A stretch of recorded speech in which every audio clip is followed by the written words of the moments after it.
Okay guys, welcome back to Exploring Temecula. Today we're going to talk about the April housing numbers in Riverside County. Moving forward, I'm going to start doing these videos every month just to show you the previous month, and I'm going to compare it to the previous 3 years. Just so you guys have an idea of what is actually happening. These numbers are coming straight from the local MLS, so they're accurate. And I just want to put that information out there, so whoever is deciding on what to do with either buying or selling their home, they at least have some information going forward. I can tell you just from personal experience, I'm still really busy. I got 15 buyer leads on Facebook yesterday. And in regards to the listings, although the listings have gone down substantially, I really haven't seen much in either way of a price drop or increase in price on listings. What I can say, is short term is the listing shortage or the supply, because it's so low, is that going to drive housing prices up? I mean, I don't know, because I really don't know how many buyers have dropped off the map or how many buyers have quit looking. And that's the information that we're going to just have going forward. And I'll be able to, in 3 months, get a really good idea of what's going on. So if you like the channel, if you like Temecula, if you like the Inland Empire or Southern California area, please subscribe. We do 2 or 3 videos a week, and we really dive in to the local market, regardless of whether it's housing, fun things to do. So yeah, subscribe, and hopefully this video is helpful, and let's get into it. So here we have it. This is the local MLS for Riverside County. As you can see, I'm picking Riverside County numbers. Just going to go over a few things right now initially. I didn't really go into narrowing down the search at all. I'm just interested in the raw numbers, total numbers for Riverside County. Right here, this is going to be the last 3 years on the graph. Okay, and then down here are sort of the criteria that I'm going to go over. I'm going to go over new listings, closed volume, and closed sales. I think those are really telling and going to be the most important. So I'm going to keep it at 3 years, and this is going month by month. We're going to start off by new listings, and again, guys, in the month of April, they dropped. I thought March, was a big hit, which it was, comparing it to the previous March. 4,600 new listings in March of 2019. In March of 2020, 3,500, so about 1,000 down.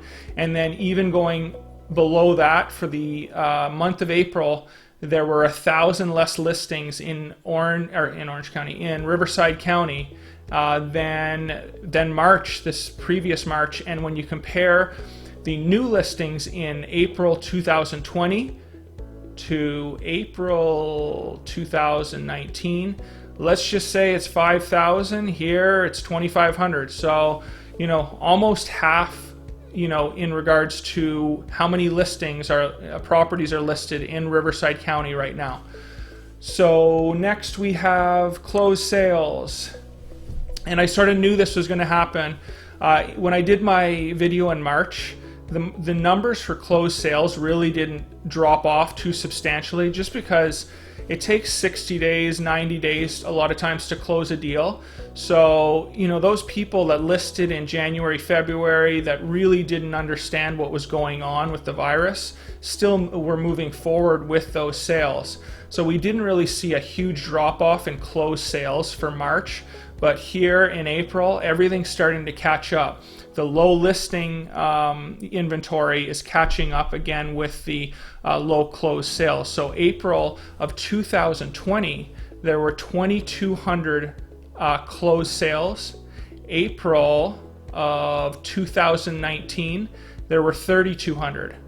So 1,000 home difference in closed sales in 1 month compared to last year. And then finally, just closed volume overall in regards to, again, the total closed volume of sales. In April of this year, there was about 2 billion, let's just call it 2 billion in closed sales. In April of last year, almost 3 billion. So not quite $1 billion, but let's call it $800 million in less in closed sales volume in April of this year compared to April of last year. So there you have it, guys. You know, again, I don't know what this is really how this is really going to affect anybody yet.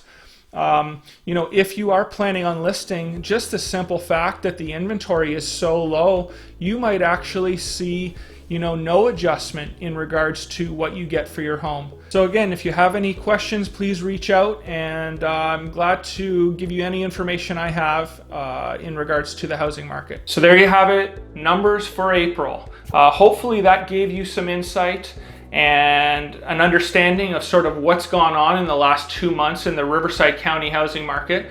If you have any questions, make sure you call me. I'm owner and broker of Greenleaf Real Estate here in Temecula. My wife is a licensed certified appraiser. We have you covered no matter what you're trying to do, and we can, you know, give you some really good information on the local housing market. So again, subscribe down below. Search Greenleaf Real Estate on Google for reviews, and hopefully we talk to you in the near future. Thank you very much, and until next time.